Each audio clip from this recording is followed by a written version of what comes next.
যার উত্তাপ ছড়িয়েছে বহির্বিশ্বেও।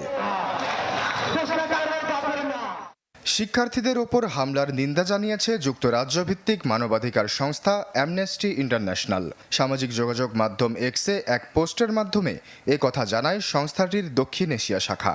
প্রোটেক্ট দ্য প্রোটেস্ট হ্যাশট্যাগ দিয়ে লেখা এ পোস্টে দ্রুত সরকারকে শিক্ষার্থীদের নিরাপত্তা নিশ্চিতের আহ্বান জানায় অ্যামনেস্টি।